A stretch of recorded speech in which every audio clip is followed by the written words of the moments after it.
भारत का चंद्रयान 3 एक के बाद एक नए खुलासे करके पूरी दुनिया को हैरानी में डाल रहा है। और अब तो चंद्रयान 3 ने चांद की कुछ नई तस्वीरें भेजकर इतिहास रच दिया है। आखिर चंद्रयान 3 के कैमरा में ऐसा क्या कैद हुआ जो हर किसी को अचंभित कर रहा है। दोस्तों, भारत का चंद्रयान 3 अब चांद के बेहद करीब पहुंच चुका है और बहुत जल्द वो चांद पर अपने कदम रखकर वो काम करेगा जो नासा और चीन भी नहीं कर पाए। और ये तो अभी शुरुआत है। ऐसे कई काम है जिन्हें चंद्रयान 3 बहुत जल्द अंजाम देकर इसरो को नंबर 1 बना देगा। आइए दोस्तों, आज के इस वीडियो में आपको वो सब कुछ बताते हैं जो हमारे चंद्रयान 3 ने अपनी आंखों से चांद पर देखा है, और इसरो को जो रहस्यमयी तस्वीरें भेजी उनका भी पर्दाफाश करेंगे कि आखिर उन तस्वीरों में क्या छिपा है। दोस्तों, हमारे चंद्रयान 3 के नए के अपडेट के लिए हमारे चैनल को सब्सक्राइब जरूर करें।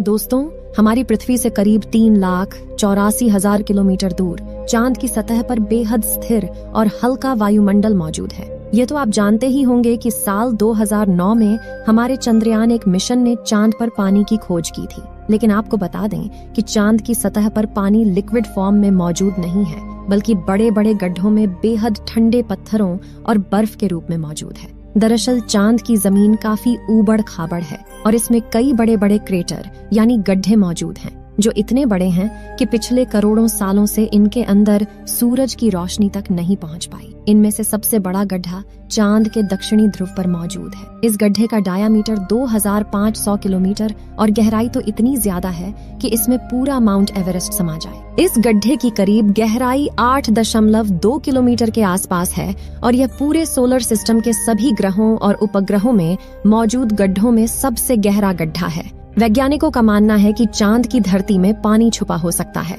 इसके अलावा वहां पर hydrogen, sodium, ammonia, mercury, methane और सिल्वर जैसे मूल्यवान संसाधनों का खजाना भी मौजूद हो सकता है, जिसकी खोज करने के लिए ही चंद्रमा पर चंद्रयान 3 मिशन को भेजा गया है।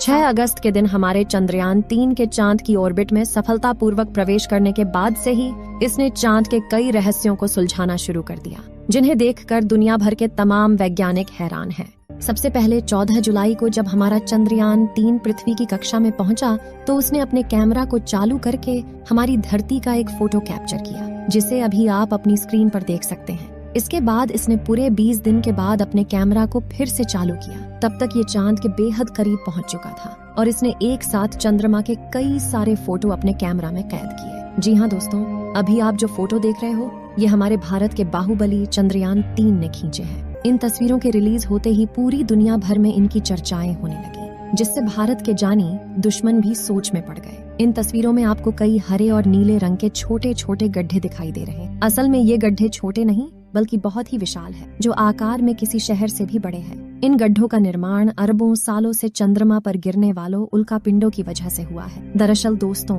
चांद पर हमारी पृथ्वी के जैसा कोई वायुमंडल मौजूद नहीं है जो इन उल्कापिंडों को वायु के घर्षण की मदद से जला सके, जिस वजह से इसकी ओर आने वाले उल्कापिंड सीधे इसकी सतह से जा टकराते हैं, जो एक बहुत ही विशाल गड्ढे का निर्माण करते हैं। अब दोस्तों, आखिर चंद्रयान 3 ने अपने कैमरा में ऐसा क्या कैप्चर किया जो सभी को हैरान कर रहा है। दोस्तों, इस वीडियो में आपको चांद की अंधेरी दुनिया के कुछ क्रेटर दिखाई दे रहे हों, और यही क्रेटर दुनिया भर के वैज्ञानिकों को हैरान कर रहे हैं, क्योंकि हमारे चंद्रयान 1 ने इन्हीं गड्ढों के नीचे पानी और कुछ सीमित गैसों की मौजूदगी की जानकारी दी है। ये क्रेटर्स चंद्रमा के दक्षिणी छोर पर मौजूद है, जहाँ पर हमारा चंद्रयान 3 बहुत जल्द उतरने वाला है, और उसके उतरने के बाद चांद के कई सारे रहस्यों से पर्दा उठ जाए कि आखिर चांद की अंधेरी दुनिया में समाहित इन गड्ढों के अंदर क्या रहस्य छिपा है। अगर भारतीय वैज्ञानिक इस मिशन की मदद से किसी बड़ी खोज को अंजाम देते हैं तो इसरो पूरी दुनिया में नंबर 1 स्पेस एजेंसी बन जाएगी। साथियों, साल 1959 में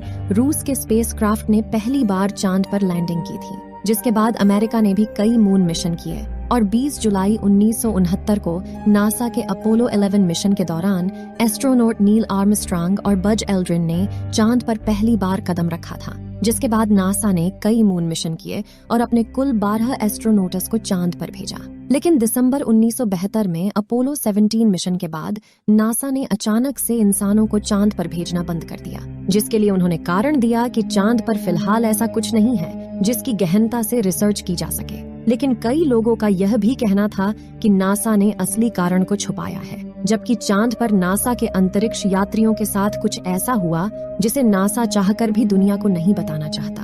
नासा के द्वारा भेजे गए इन 12 में से कई अंतरिक्ष यात्रियों ने चांद पर कुछ अजीब घटनाएं महसूस की, तो कुछ ने चांद पर बनी अजीब ब्रिज और एंटीना जैसी संरचना को भी देखने का दावा किया था। वहीं चांद की खोज में वैज्ञानिकों को एक सैटेलाइट जैसी संरचना भी दिखी थी और वैज्ञानिकों के मुताबिक इसका चांद पर बनना कोई इत्तेफाक नहीं है। हालांकि नासा ने कभी इस बात पर ऑफिशियल बयान नहीं दिया था, लेकिन नासा के रिटायर्ड वैज्ञानिकों ने कई बार यह कबूला कि चांद पर एलियन का बसेरा हो सकता है। यहाँ तक कि चांद पर पहला कदम रखने वाले एस्ट्रोनॉट नील आर्मस्ट्रांग ने भी एक इंटरव्यू में कहा था कि चांद पर उस वक्त हम लोग अकेले नहीं थे, बल्कि कोई और भी मौजूद था जो हमें देख रहे थे। लेकिन आखिर कौन चांद की उस अंधेरी दुनिया में अपनी जिंदगी गुजार रहा है, इस बात की खबर आज तक किसी को नहीं है। फिलहाल यहाँ सबसे ज्यादा गौर करने वाली बात यह है कि ये सभी मिशन चांद के उत्तरी ध्रुव पर किए गए थे, जहाँ पर लैंडिंग करना चांद के दक्षिणी ध्रुव के मुकाबले काफी ज्यादा आसान माना जाता है। लेकिन साल 2019 में भारत के चंद्रयान 2 ने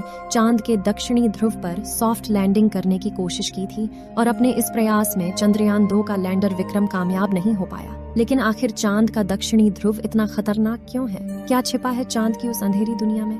दोस्तों, चांद के दक्षिणी ध्रुव पर ऐसे कई बड़े बड़े गड्ढे हैं जिनमें करोड़ों सालों से सूरज की रोशनी नहीं पहुंची, और सूरज की धूप न पहुंचने का सीधा सीधा मतलब है तापमान का ठंडा होना। इसलिए कई बार दक्षिणी ध्रुव का तापमान -230 डिग्री सेल्सियस तक पहुंच जाता है। ऐसे में किसी भी इंसान का स्पेसक्राफ्ट से बाहर निकलना तो अलग बात है, खुद स्पेसक्राफ्ट के लिए भी ऐसे तापमान में काम करना मुश्किल है। इतने कम तापमान में कई बार स्पेसक्राफ्ट पर लगे उपकरण काम करना बंद कर देते हैं। इन गड्ढों में सूरज की रोशनी न पड़ने की वजह से चांद के दक्षिणी ध्रुव में कई हिस्सों में काफी ज्यादा अंधेरा है, जिस वजह से चांद की ऑन ऑर्बिट में घूम रहे नासा, रूस और चीन के ऑर्बिटर भी वहां के काफी हिस्सों को ठीक से नहीं देख पाए। यानी कि उन हिस्सों में क्या छिपा है ये किसी को नहीं पता। ऐसे में वहां पर यान उतारना सबसे बड़ी चुनौती है। इसके अलावा चांद के दक्षिणी ध्रुव की जमीन उत्तरी ध्रुव से ज्यादा ऊबड़ खाबड़ है। वहीं यहाँ पर कुछ मीटर से लेकर 2500 किलोमीटर तक के बड़े बड़े गड्ढे मौजूद हैं। धरती से चांद के दक्षिणी छोर की दूरी काफी ज्यादा होने की वजह से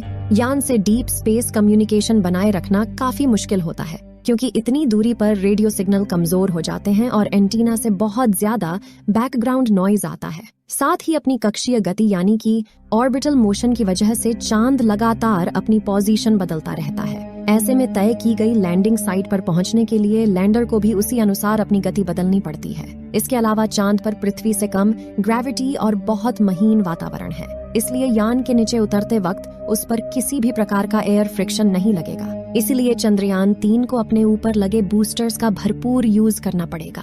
ऐसे में अगर छोटी सी गड़बड़ भी होती है तो यह एक बड़े खतरे का रूप ले सकती है। साथ ही चांद के दक्षिणी ध्रुव में काफी बड़ी बड़ी चट्टानें किसी भी लैंडर को लैंडिंग करने में काफी चैलेंज देती हैं, और इसी वजह से चांद का दक्षिणी छोर बहुत भयानक है। इसलिए आज तक उस अंधेरी दुनिया में कोई भी देश अपना विमान भेजने में कामयाब नहीं हो पाया। पिछली बार चंद्रमा की सतह से मात्र 2 किलोमीटर पर चंद्रयान 2 के लैंडर से इसरो का संपर्क टूट गया था, और इन्हीं में से किसी एक कारण की वजह से वह चांद की सतह पर क्रैश लैंडिंग करके तबाह हो गया था। लेकिन क्या कुछ ऐसा कारण भी हो सकता है जो हमें दिखाई ना दे रहा हो? क्या चांद पर कोई है जो नहीं चाहता कि इंसान इस अंधेरी दुनिया में अपने यान भेजे?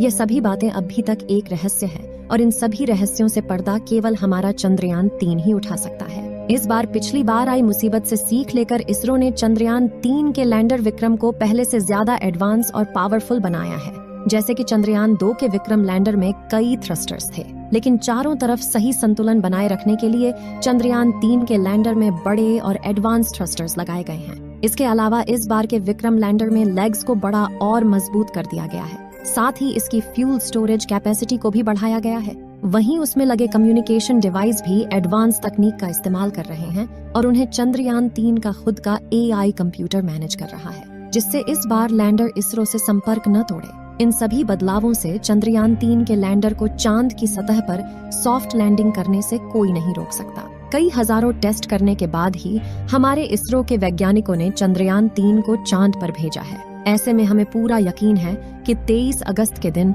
विक्रम लैंडर चांद की सतह पर लैंड करके चांद को फतेह कर लेगा, और भारत दुनिया का पहला देश होगा जो उस अंधेरी दुनिया के रहस्यों से पर्दा उठाएगा। चंद्रयान 3 के सफल होने की दुआएं आप कमेंट बॉक्स में जरूर करें। और इस वीडियो को परिवार, दोस्तों के साथ के जरूर शेयर करें। और चंद्रयान 3 की ताज़ा जानकारी के लिए हमारे चैनल को सब्सक्राइब जरूर करें और बेल आइकन को ऑल पर सिलेक्ट करना बिल्कुल न भूलें। जय हिंद, जय इसरो।